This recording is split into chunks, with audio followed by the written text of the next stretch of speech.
Well, okay, so let's just re-ask the same question we asked to Stephen and get your take on it. So Yeah. we know you two had a long exchange on your YouTube channels, going back and forth about nihilism, meaning of life, so on and so forth.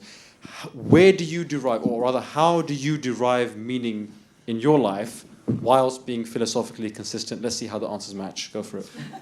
Interesting. I think I can maybe predict something along the lines of what Stephen said, because I think we more or less agree now. It's very similar to the place where I get my morality from, which is to say that I can't necessarily objectively ground meaning in anything, but I can say that if I can't do it, then neither can you, regardless of whether you believe in a God or not. We can't help but desire certain things as part. It's kind of, as Stephen once described it, an axiomatic part of our nature, that we have no choice but to desire our pleasure. We have no choice but to have other people's pleasure as a derivative of that, and therefore have a sense of morality. Now, that might not be philosophically groundable, but if it's not grounded in me, then it's not grounded in God either.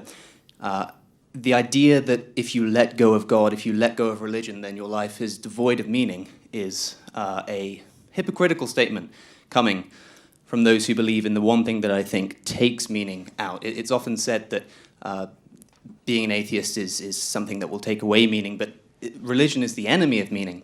There's nothing that is more evocative of Sisyphus pushing his rock up the endless mountain than an eternity in heaven. Time is like a fabric that thins out the more you stretch it. People talk about time being spent. I think the terminology is right there, because you can consider it like a currency. For a man who has $1 billion, a single dollar is worth absolutely nothing, and for a person who has an eternity of days ahead of them, a single day is worth nothing too. The only truly meaningless life, I think, is one that fails to recognize the urgency and the limitation of our days, because they expect some greater thing to come in the afterlife. I think that we on this panel would reject such empty anticipation and challenge anyone who says that our lives are lesser for doing so. Okay, lovely.